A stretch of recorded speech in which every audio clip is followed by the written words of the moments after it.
우리 중에는 신앙의 연륜이나 성장의 배경이 다르기 때문에 믿음의 정도가 서로 다를 수 있습니다.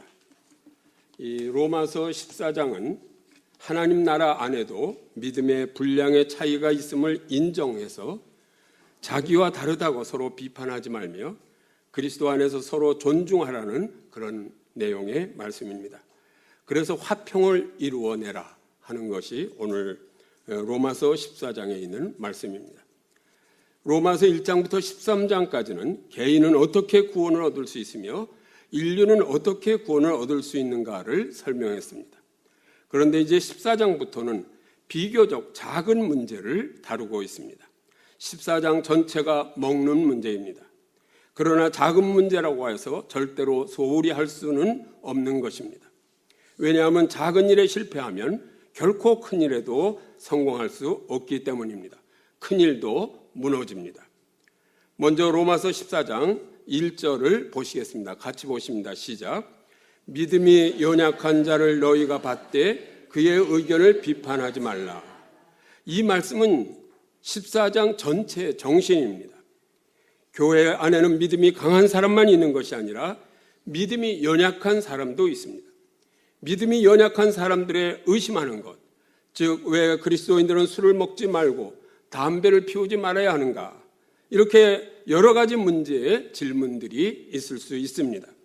이런 질문을 때 기존 교인들은 믿음이 약한 사람들의 다른 생활 방식 때문에 비판하지 말라고 말씀하십니다. 신앙상의 근본 문제가 다르면 싸워야 합니다. 그러나 생활상의 작은 문제에 대해서는 싸우면 안 된다는 말씀입니다. 다른 성도가 생각하는 것을 비난해서는 절대 안 됩니다. 그를 비판하지 말고 그 형제를 사랑으로 받아들이라는 말씀입니다. 다른 형제의 작은 문제까지 간섭하면서 그로 하여금 내 뜻대로 따르게 하면 절대로 안 됩니다. 이제 2절입니다. 2절 같이 봉독하시겠습니다. 시작. 어떤 사람은 모든 것을 먹을 만한 믿음이 있고 믿음이 연약한 자는 채소만 먹느니라. 구약 모세 율법은요, 음식물에 대하여 까다롭게 금지하고 있습니다. 그렇게 까다롭게 하는 이유는 이스라엘이 하나님께서 택하시고 구별하신 백성이라는 것을 항상 기억하게 하시기 위함입니다. 하나님께서는 이스라엘을 이방인들과 명확히 구별할 필요가 있으셨습니다. 동물에 대해서도 먹을 수 있는 동물과 먹을 수 없는 동물로 구분했습니다. 그런데 신약 시대에는 모든 동물을 먹을 수 있도록 재해석합니다. 그것이 어디냐면 사도행전 10장 11절부터 16절에서 베드로가 체험한 환상 때문입니다. 베드로가 고넬료 집안을 전도하기 전 환상 중에 하늘로부터 내려온 바구니에 가득 담긴 부정한 동물과 곤충들을 보고 먹을 수 없다고 말할 때 하나님께서는 그것들을 깨끗하게 하셨으므로 먹으라고 3번씩이나 말하신 것입니다. 이것은 물론 이방인들에 대한 전도를 상징하는 것이지만 이것을 계기로 먹는 문제에 대해서도 구약의 모세의 율법에 얽매이지 않을 그런 자유로움을 얻게 된 것입니다. 그리하여 바울과 바나바가 사도행전 15장 20절에 보면 이방인에게 할례를 줄 것인지에 대한 답변을 듣고자 안디옥에서부터 예루살렘으로 방문했을 때 당시 예루살렘 총회의 지도자였던 야고보 사도는 그들에게 할례는 필요 없으며 먹는 문제에 있어도 단지 피와 목매어 죽인 것만 먹지 못하도록 금하는 것을 볼 수 있습니다. 따라서 하나님께서 창조하신 동물 자체가 원래부터 부정하거나 정결할 수는 없는 것입니다. 디모데전서 4장 3절부터 4절에 이렇게 말씀하십니다. 같이 보시겠습니다. 시작. 혼인을 금하고 어떤 음식물을 먹지 말라고 할 터이나 음식물은 하나님이 지으신 바니 믿는 자들과 감사함으로 받을 것이니라. 하나님께서 지으신 모든 것이 선하며 감사함으로 받을 것이니라. 네. 믿음이 강한 사람은 우상에 바친 고기라도 마음속에 우상이 없음을 알고 먹기 때문에 거리낌이 없는데, 믿음이 약한 사람은 시장에서 고기를 사면서도 혹시 우상에게 바친 고기는 아닐까 하며 근심합니다. 그 이유가 이제 14장 3절에 나옵니다. 3절 같이 보시겠습니다. 시작. 먹는 자는 먹지 않는 자를 업신여기지 말고 먹지 않는 자는 먹는 자를 판단하지 말라. 이는 하나님이 그를 받으셨습니다. 먹는 자나 못 먹는 자 다 하나님이 받으셨다는 말씀. 여기서 업신여기지 말라는 말은 왕따로 만들지 말라는 말씀. 선택해서 교제하지 말라는 말씀. 선택해서 교제하는 사람은 바리새인입니다. 누가복음 18장 11절에서 같이 보시겠습니다. 시작. 바리새인은 서서 따로 기도하여 이르되 하나님이여 나는 다른 사람들 곧 토색 불의 간음을 하는 자들과 같지 아니하고 이 세리와도 같지 아님을 감사하나이다. 이 말씀은 따로라는 말이 강조되고 있어요. 다른 사람과 따로 놀겠다는 것, 다른 사람을 왕따시키겠다는 말씀. 하나님께서 우리를 받으시고 자녀로 삼으신 것은 우리의 믿음이 강하기 때문이 아니고 우리가 먹거나 먹지 않기 때문이 아닙니다. 우리 믿음이 아직 연약할 때 예수 그리스도께서 우리를 대신하여 돌아가셨기 때문에 우리가 예수를 주로 고백하기만 하면, 그런 믿음만 있으면 하나님의 자녀가 되는 것입니다. 우리는 서로 다르다는 것을 인정해야 하고 서로 판단해서는 안 됩니다. 먹는 문제는 작은 문제입니다. 그러나 이 사랑은 이에 비해서 큰 문제입니다. 근데 작은 문제 때문에 큰 문제를 희생해서는 안 된다는 말씀입니다. 어떤 것은 먹어도 좋고 안 먹어도 좋습니다. 그러나 사랑은 해도 좋고 안 해도 좋은 것이 아닙니다. 반드시 해야 하는 것이 사랑입니다. 오늘날도 자신이 유대인이 아니면서 걸핏하면 구약의 모세 율법 정을 들먹이면서 하나님의 백성들을 율법의 사슬로 위협하는 그런 자들이 많습니다. 이것은 그리스도께서 피 흘리심으로 주의 백성들에게 묶여있던 율법의 저주의 사슬을 풀어놓으신 것 다시 묶으려는 그런 행위에 지나지 않는 것입니다. 율법의 기본 정신은 배워야 합니다. 그러나 유대인처럼 율법을 지키려고 적용시켜서는 안 됩니다. 그렇다고 율법을 폐기하자는 것이 아닙니다. 예수님은 마태복음 5장 17절에서 이렇게 말씀하십니다. 같이 보십니다. 시작. 내가 율법이나 선지자를 폐하러 온 줄로 생각하지 말라. 폐하러 온 것이 아니라 온전하게 하려 함이라. 구약의 율법은 말하자면 물컵에 물이 반쯤 찬 것이에요.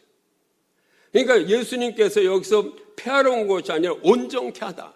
훌휠 넘치도록 반잔밖에 차지 않은 것을 그 컵이 넘치도록 만드신 것이 하나님이에요. 그러니까 율법을 무엇으로 완성하셨냐면 사랑으로 완성하신 것입니다. 구약의 일일이 무엇은 어떻고 저쩌고 하면서 우리 신약시대의 사람들에게 적용하는 것은 잘못인 것입니다. 이제 로마서 14장 4절을 같이 보시겠습니다. 시작. 남의 하인을 비판하는 너는 누구냐?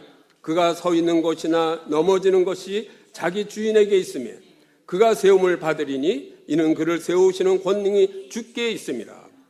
남의 하인을 비판하는 너는 누구냐고 묻습니다. 남의 하인을 판단하는 그도 주인의 하인입니다. 저도 하인 주제인데 뭘 다른 하인을 비판하느냐 이런 말씀이에요. 여기서 남은 누구예요? 하나님이시라고. 남의 집 하인을 그 주인 대신 비판할 수 없는 것처럼 우리가 하나님 대신 해서 성도를 뭐를 좀 잘못했다고 또 무슨 생각이 다르다고 비판해서는 안 된다는 말씀이에요. 5절에서도 바울은 두 번째로 새로운 예를 듭니다. 5절 같이 보시겠습니다. 시작. 어떤 사람은 이 날을 전날보다 낮게 여기고 어떤 사람은 모든 날을 같게 여기나니 각각 자기의 마음으로 확정할지니라. 종교적으로 지키는 날에 대해서도 구약에는 무슨 날이 많습니다. 음식과 마찬가지로 믿음의 분량에 따라 확신하는 것이 다르기 때문에 여러 가지 모양으로 지키게 된다는 그런 말씀입니다. 당시에 이방인 크리스찬에게는 이제 그 주님이 부활하신 주일이 가장 귀한 날로 여겼을 것입니다. 특히 로마 교회는. 근데 유대인 그리스도인에게는 주일도 귀하나 대대로 지켜온 안식일도 귀하게 여겼습니다.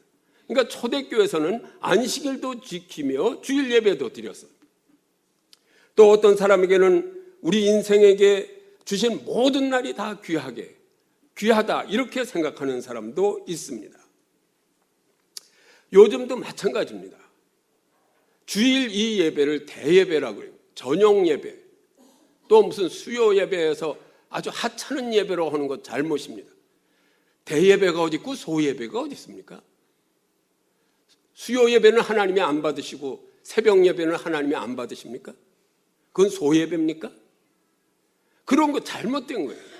하나님 앞에 드리는 건 내가 혼자 집에서 무릎 꿇고 드려도 그것이 하나님께 드리는 예배예요. 구분할 수가 없는 것입니다. 6절에서도 사도는 먹는 문제와 나를 지키는 문제에 있어서 어떤 방법으로 행하는가가 중요한 것이 아니라 누구를 대상으로 행하는가가 중요함을 이제 가르칩니다. 6절 같이 보시겠습니다. 시작. 나를 중히 여기는 자도 주를 위하여 중히 여기고 먹는 자도 주를 위하여 먹으니 이는 하나님께 감사하며 먹지 않는 자도 주를 위하여 먹지 아니하며 하나님께 감사하느니라. 우리는 주를 위하여 먹기도 하고 나를 지키기도 해야 합니다. 그런데 교회에서 다투는 것을 보면 서로 주를 위한다고 하면서 다투는 거예요. 우리는 옆에 성도와 견해 차이가 다를 때 그에게 나의 생각을 강요해서는 안 됩니다. 신앙에는 뜨거운 면과 차가운 면이 있습니다. 감성은 뜨거워야 하고 이성은 차가워야 합니다. 뜨겁게 예수를 믿는 사람은 이성적으로 믿는 사람들을 인정하고 배워야 합니다. 마찬가지로 차가운 이성을 가지고 믿는 사람은 뜨거운 믿음의 소유자로부터 배우며 인정해야 합니다. 강자만이 사는 세계는 동물의 세계요, 본능의 세계요, 하나님이 없는 세계입니다. 그러나 하나님이 지배하는 세계는 약자가 살 수 있는 세계인 것을 우리는 분명히 알아야 됩니다. 우리는 그런 세계를 만들어가는 하나님의 자녀들인 것을 확실하게 믿으시기 바랍니다. 이제 로마서 14장 7절부터 8절은 그리스도인의 음식과 날에 대하여 갖는 태도에서 한 걸음 더 나아가서 살고 죽는 것에 이르는 모든 것이 주님께 달려있음을 말하고 있습니다. 이제 17절을 같이 봉독합니다. 시작. 우리 중에 누구든지 자기를 위하여 사는 자가 없고 자기를 위하여 죽는 자도 없도다. 이거 이게 번역이 된 거 아닌가 이렇게 생각이 됩니다. 여기서 자기를 위하여라고 번역된 것은 자기를 위하여 사는 자가 많은데 자기를 위하여 사는 자가 없다 그러잖아요. 그 자기를 위하여 사는 자가 많잖아요. 그래서 이 부분은 스스로라고 이렇게 번역해야 됩니다. 난 NIV 성경을 보는데 영어 성경에 보면 to himself라고 한 표현이 맞습니다. 영어에서. 우리 중에 아무도 스스로 사는 자가 없고 스스로 죽는 자가 없다 이 말씀이에요. 자기를 위하여가 아니라 사람이 죽고 사는 것은 자기에게 달려있는 것이 아니고 주님께 달려있다 그런 뜻입니다. 8절도 같이 보시겠습니다. 8절 우리 같이 보십니다. 시작. 우리가 살아도 주를 위하여 살고 죽어도 주를 위하여 죽나니 그러므로 사나 죽으나 우리가 주의 것이로다. 8절에서도 주를 위하여라고 할 때 성도들이 누구나 빠짐없이 주를 위하여 살고 주를 위하여 죽지는 않지 않습니까? 성도라 그래도. 그래서 우리가 전부 주를 위하여 죽는 것이 아닌데 이렇게 말씀하시는 거예요. 모든 성도가 다 순교자의 삶을 살지는 않습니다. 그러므로 주를 위하여 살고 죽는다고 말할 수 없습니다. 이것도 영어 성경에 보면 for the Lord가 아니고 to the Lord라고 이렇게 표현되어 있어요. 죽게 대하여라고 번역해야 돼요. 죽게 대하여 사는 것이 주를 위하여 사는 것이 아닙니다. 우리는 살아도 죽게 대하여 살고 죽어도 죽게 대하여 죽는다는 말씀이에요. 그러므로 우리는 살든지 죽든지 주의 것이라는 말씀이죠. 이 말씀은 주님과 연합된 삶을 말하는 것입니다. 이제 9절 같이 보시겠습니다. 시작. 이를 위하여 그리스도께서 죽었다가 다시 살아나셨으니 곧 죽은 자와 산 자의 주가 되려 하심이니라. 이를 위하여란 우리가 죽고 사는 것이 죽게 대한 것이라는 것에 대한 이유를 밝히는 것입니다. 우리가 왜 죽게 대하여 살고 죽는가? 그것은 우리의 연합의 대상이신 주님께서 나를 위하여 죽고 사셨기 때문에 그런 거예요.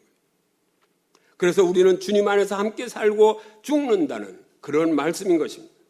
다시 말씀드리면 주께서 죽으시고 부활하신 것은 결국 모든 죽은 자와 산 자의 주가 되려 하심이라, 그런 말씀입니다. 여기 지금까지 이제 말씀은 기독교 공동체 내에서 비본질적인 문제를 가지고 비판하고 다투지 말고 언제나 하나님 나라의 화평을 위해서 힘쓰라 하는 이런 말씀의 내용입니다.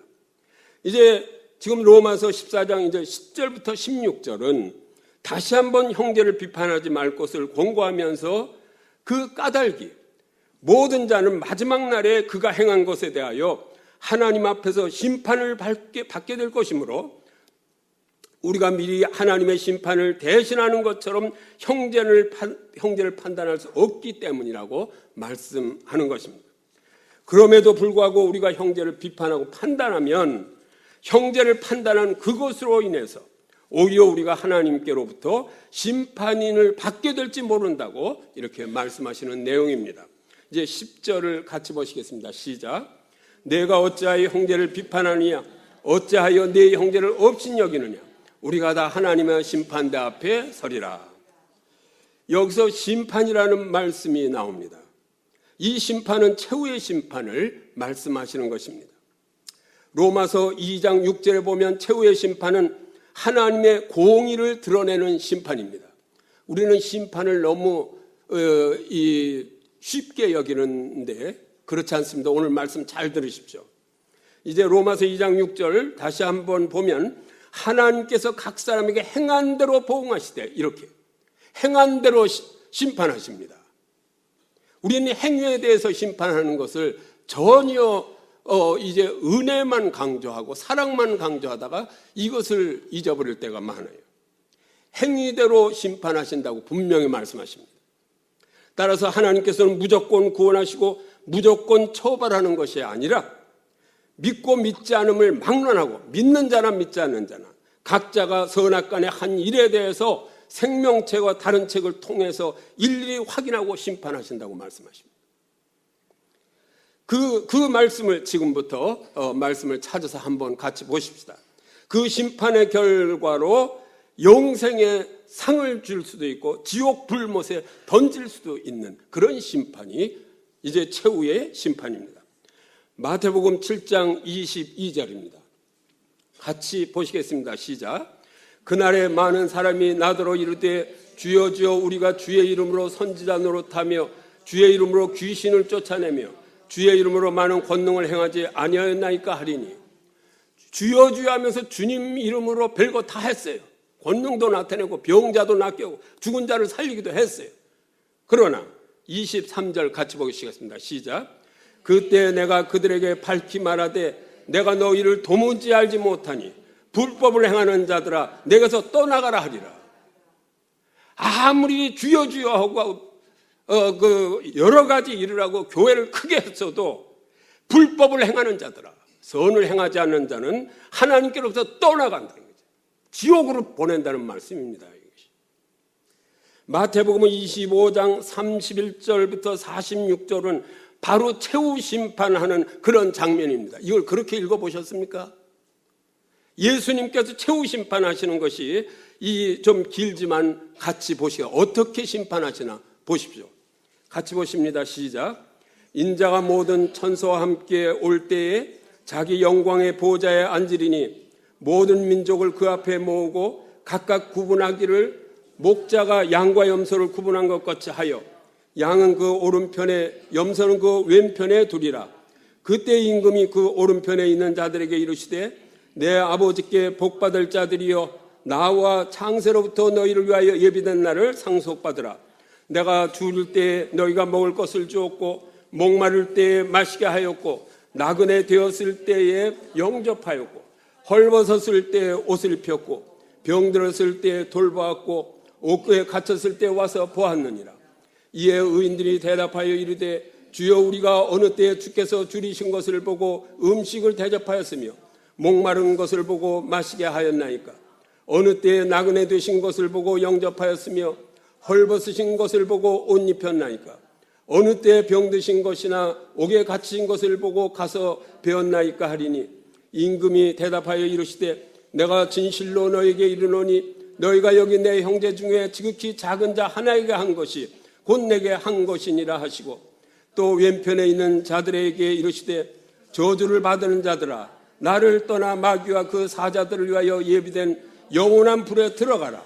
내가 줄일 때 너희가 먹을 것을 주지 아니하였고 목마를 때 마시게 하지 아니하였고 나그네 되었을 때 영접하지 아니하였고 헐벗을 때 옷 입히지 아니하였고 병들었을 때와 옥에 갇혔을 때 돌보지 아니하였느니라 하시니 그들도 대답하여 이르되 주여 우리가 어느 때에 주께서 줄이신 것이니 병드신 것이나 옥에 갇히신 것을 보고 공양하지 아니하였더이까. 이에 임금이 대답하여 이르시되 내가 진실로 너에게 이르노니 이 지극히 작은 자 하나에게 하지 아니한 것이 곧 내게 하지 아니한 것이라 하시니 그들은 영벌에 의인들은 영생에 들어가라 하시니라. 지극히 작은 자의 한 것이 우리 주님께 한 것이고 그렇게 한 자에게는 영생에 들어가라 그러셨어요. 천국에 들어가는 것이고 그렇게 아니한 자는 지극히 적은 자에게 아니한 것은 영벌에 지옥불에 들어가라고 이렇게 분명히 말씀하시는데 왜 이걸 안 믿습니까? 이 말씀을. 이것이 최후 심판의 장면이에요. 최후 심판의 장면을 어디서 보시겠어요?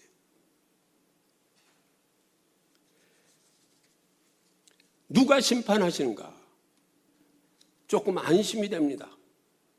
하나님이 심판하시면 그냥 어디 갈 데가 없는데 요한복음 9장 39절 같이 보시겠습니다. 시작. 예수께서 이르시되 내가 심판하러 이 세상에 왔으니 보지 못하는 자들은 보게 하고 보는 자들은 맹인이 되게 하려 함이니 예수님께서 심판하시는 거예요.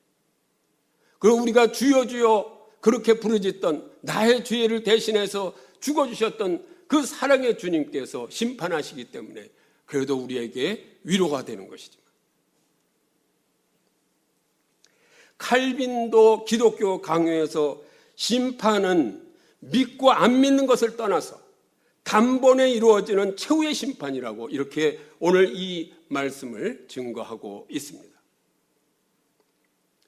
난 너무나 우리 참 좋은 교회 하나님께서 너무나 영광스럽고 감사하게 해주신 것을 정말 이 말씀을 다시 보면서 감사했습니다.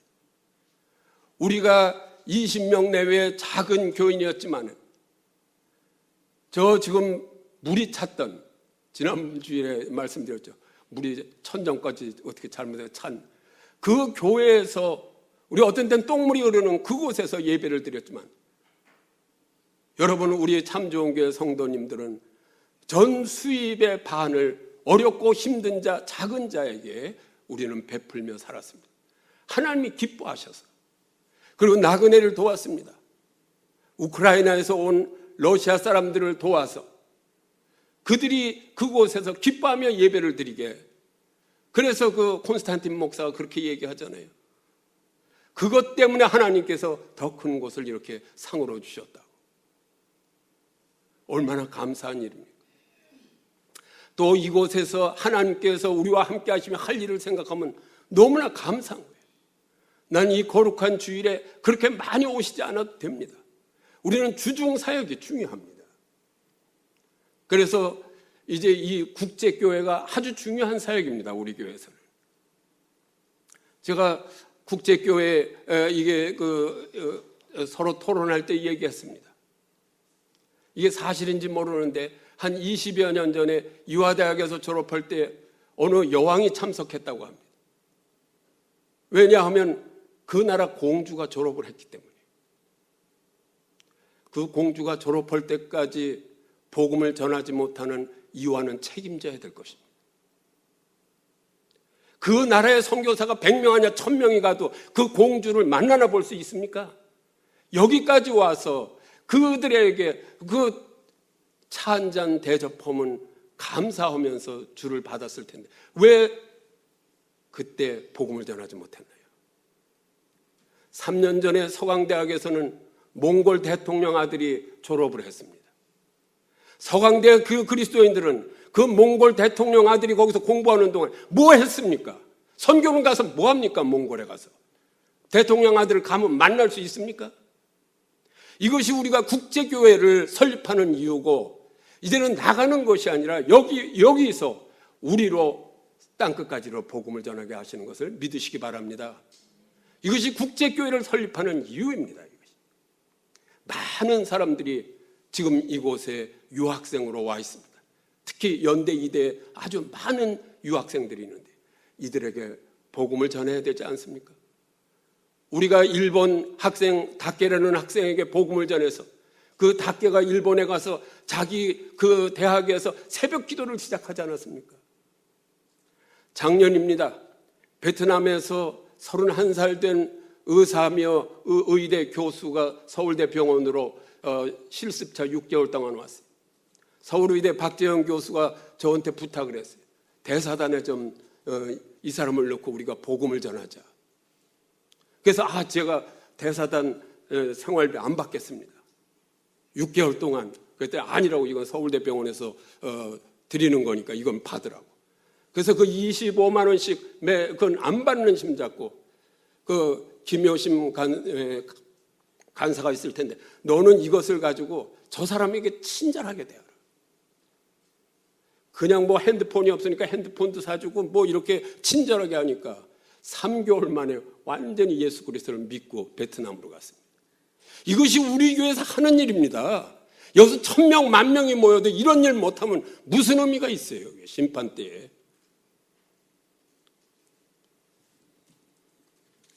이제 로마서 14장 11절을 함께 보시겠습니다. 시작. 기록되었으되 주께서 이르시되 내가 살았노니 모든 무릎이 내게 꿇을 것이요 모든 혀가 하나님께 자백하리라 하였느니라.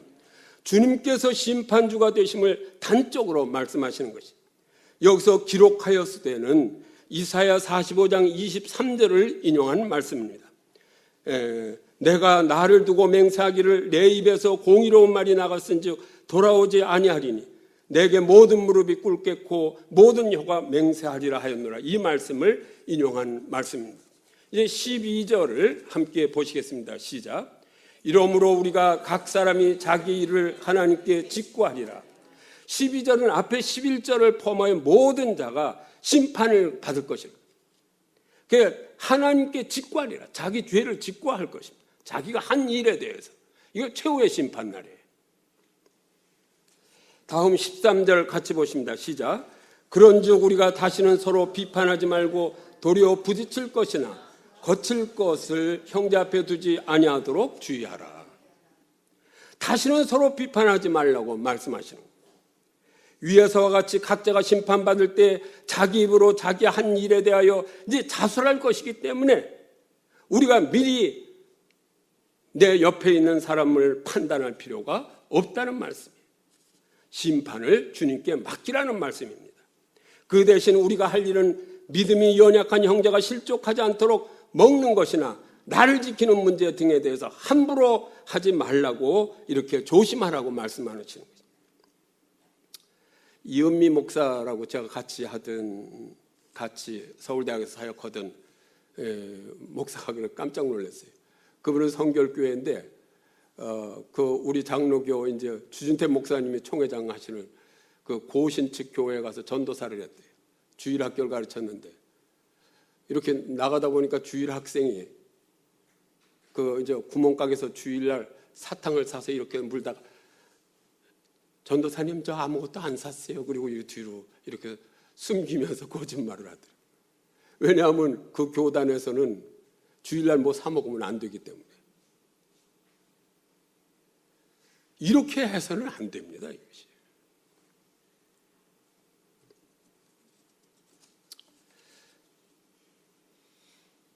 이제 14절을 같이 보시겠습니다. 시작. 내가 주 예수 안에서 알고 확신하노니 무엇이든지 스스로 속된 것이 없으되 다만 속되게 여기는 그 사람에게는 속되니라. 속된 것, 자유로워진 그런 새로운 피조물로서의 성도는 만물을 인식할 때 이제 새로운 그 원리를 깨달아야 돼요. 모든 것이 속된 것은 없습니다. 하나님께서 창조하신 것 모든 것이 속되지 않다는 것이 이제 사도행전 10장 15절에서 말씀합니다. 이제 15절 보면 또 두 번째 소리가 있으되 하나님께서 깨끗하게 하신 것을 내가 속되다고 하지 말라. 이렇게 분명히 말씀합니다. 하나님께서 깨끗하게 하신 것을 속되다고 하지 말라는 거예요. 주님께서 지으신 모든 것이 다 선하다고 믿어야 합니다. 디모데전서 4장 4절입니다. 함께 보시겠습니다. 하나님께서 지으신 모든 것이 선함에 감사함으로 받으며 버릴 것이 없나니. 이제는 모든 음식을 먹을 때마다 구약 율법 조항에 얽매여서 정한 것과 부정한 것으로 구분하여서 가려 먹는 것은 그건 안 된다는 그런 말씀입니다. 이제 15절 함께 보시겠습니다. 시작. 만일 음식으로 말미암아 네 형제가 근심하게 되면 이는 내가 사랑으로 행하지 아니함이라. 그리스도께서 대신하여 죽으신 형제를 네 음식으로 망하게 하지 말라. 먹는 음식 때문에 형제를 근심하게 한다면 그것은 형제에게 사랑하는 것이 아니라는 말씀이에요. 16절입니다. 같이 보십니다. 시작. 그러므로 너희의 선한 것이 비방을 받지 않게 하라. 이게 15절의 말씀은 선한 의도로 먹지 말라고 얘기한 건데 그 결과 비방을 받게 되었다는 것이죠. 그래서 우리는 먹는 문제 때문에 이렇게 그 형제를 비난하거나 그렇게 해서는 비판하면 안 된다. 이런 말씀입니다. 이제 고다음 로마서 14장 17절부터 23절까지는 하나님 나라의 화평을 이루라는 그런 말씀입니다. 하나님 나라는 어떤 나라인가? 보통 나라, 국가의 3대 요소는 국토, 국민, 주권 이렇게 얘기하죠. 3대 요소가. 하나님 나라의 3대 요소도 국토, 국민, 주권입니까? 오늘 로마서 14장 17절을 같이 보시겠습니다. 시작. 하나님의 나라는 먹는 것과 마는 것이 아니요 오직 성령 안에 있는 의와 평강과 희락이라. 이 말씀에 보면 하나님 나라의 3대 요소는 국토, 국민, 주권이 아니라 의와 평강과 희락이라고 이렇게 말씀하고 있습니다. 여기서 의란 무엇입니까? 하나님과의 관계가 회복되는 것이 의예요. 의는 회개하고 관계를 회복하는 것이. 그러니까 너희는 먼저 그의 나라와 의를 구하라. 그의 나라와 하나님 나라와 의를 구하라는데 이건 그 하나님과 회복하라는 말씀. 누가복음 18장 9절부터 14절에 보면 의가 무엇인가에 대해서 비유로 말씀하고 계십니다. 이 비유에 보면 자칭 의인이라고 하는 바리새인들은 자기는 다른 죄인들과 같지 않음을 감사하고 있습니다. 바리새인들은 일주일에 2번 금식하고 11조를 드리는 것을 감사드립니다. 이 근동 지방의 건조한 상태에서 물을 마시지 않는다는 것은 아주 벅찬 일입니다. 사회적, 종교적으로 볼 때 바리새인들은 잘못이 없습니다. 아주 의롭다고 칭찬할 만합니다. 한편 이 바리새인과 비교해서 세리는 당시 죄인의 본복이었습니다. 죄인 하면 세리 이렇게 바로 나옵니다. 세리는 율법을 지킬래야 지킬 수 없는 그런 상황에 있는 사람들입니다. 항상 로마 사람과 동조하고 협조해야 하는 그런 처지에 있는 것이 세리입니다. 당시 상황으로 하나님과 연결된 것이 아니고 사탄과의 연결된 자입니다. 세리는 이스라엘 동족에게서 부당한 세금을 착취하는 자입니다. 그래서 이 죄인은 멀리서 가슴을 치고 기도했습니다. 그 하나님의 긍휼을 구할 자격도 없기 때문입니다. 세리는 하나님 앞에 용서받을 수 없는 그런 상황에 있습니다. 따라서 하나님께서 통치를 시작하면 즉 하나님 나라에서는 견딜 수 없는 그런 존재밖에 안 되었습니다. 그래서 바인들은 하나님 나라를 기다렸지만 세리는 감히 하나님 나라를 기다릴 수 없는 그런 위치에 있었습니다.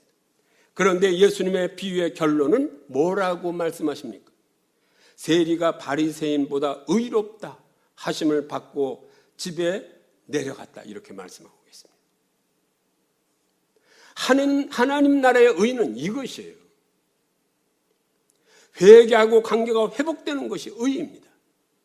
사람의 눈으로 볼 때는 바리새인이 더 의롭고 세리는 이건 죽을 죄인이지만 그러나 하나님께서 보시면 다른 거예요. 회개했느냐 안 했느냐가 중요한 것입니다. 세리의 기도 내용을 보면 누가복음 18장 13절에 하나님이여 불쌍히 여기소서 나는 죄인이로소이다 하면서 울부짖는 기도예요. 나는 그냥 죄인이로소이다. 하나님 나라의 의란 가슴을 치고 회개하는 죄인이 용서받는 것이 하나님 나라의 의입니다. 여기서 회개라는 것은 단순히 자신의 잘못을 고치는 것이 아닙니다. 리모델링 하는 것이 아니에요. 옛집을 아주 헐어 없애고 다시 새 집을 신축하는 것이 회개입니다. 그리고 그 새 집의 주인은 옛사람이 아니라 올드맨이 아니라 뉴맨, 새 사람이 들어가 사는 거예요. 그리고 하나님의 아들 예수 그리스도께서 그 집의 주인이 되시는 것, 이것이 회개하고 새롭게 된 그런 세리의 모습입니다. 그러면 이제 하나님 나라는 의와 평강과 기쁨인데 두 번째 평강은 무엇입니까? 요한복음 14장 27절을 같이 보시겠습니다. 함께 보십니다. 시작. 평안을 너에게 끼치노니 곧 나의 평안을 너에게 주노라. 너에게 주는 것은 세상에 주는 것과 같지 아니하니라. 너희는 마음에 근심하지도 말고 두려워하지도 말라. 이렇게 말씀하십니다. 이 평강이라는 것은, 평안은 히브리어로 샬롬입니다. 이게 이스라엘 사람들은 인사가 샬롬이에요. 가장 중요한 게 우리에게도 이 평안입니다. 헬라어는 아이레네, 영어로는 피스입니다. 예수님께서 풍랑 속에서도 평안히 잠을 주무셨던 것, 이것이 평안입니다. 우리에게도 강 같은 평화가 이럴 때 흘러야 된다 그랬는데, 이 강 같은 평화는 난 그렇게 뭐 강이 그렇게 편하겠어? 뭐 이렇게 돌을 만나면 부글부글도 하고 그러죠. 강 같은 물에서도 그 안에서 그 파도 속에서도 잠을 주무실 수 있는 예수님과 같은 평안, 이것이 우리에게 있느냐 이거죠. 그러면 어떻게 강 같은 평화가 우리에게 흐르게 할 수 있는가? 인생에게 오는 고난을 제거하면 이 강 같은 평화가 흐를 수 있습니다. 마태복음 11장 28절입니다. 같이 보시겠습니다. 수고하고 무거운 짐진자들아 다 내게로 오라. 내가 너희를 쉬게 하리라. 예. 여러분들이 진 무거운 짐을 다 맡겨드리는 거예요. 주님께 내려놓아야 평안이 여러분에게 임하는 것입니다. 29절입니다. 다시 보시겠습니다. 시작. 나는 마음이 온순하고 겸손하니 나의 멍에를 메고 내게 배우라. 그리하면 너희 마음이 쉼을 얻으리니. 주님께로부터 배워야 합니다. 예수님은 미움을 받는 고통은 있었으나 미워하는 고통은 없으셨습니다. 예수님께로부터 배워야 할 평강은 바로 이 사랑의 길입니다. 사랑하는 자에게 평안이 있습니다. 미워하는 자에게는 평안이 있을 수가 없습니다. 풍랑 가운데서도 주무시던 그 주님은 이런 평강을 우리에게 준다고 이렇게 말씀하십니다. 세 번째 기쁨이란 무엇입니까? 여기서 해피니스는 아닙니다. 영어로 해피니스가 기쁨이 아닙니다. 이 해피니스는 조건적 기쁨입니다.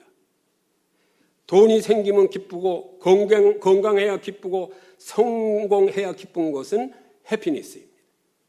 그러나 성령의 열매로 주는 기쁨은 조이입니다. 조이는 속에서 나오는 기쁨, 평강에서 나오는 기쁨이 바로 조이입니다.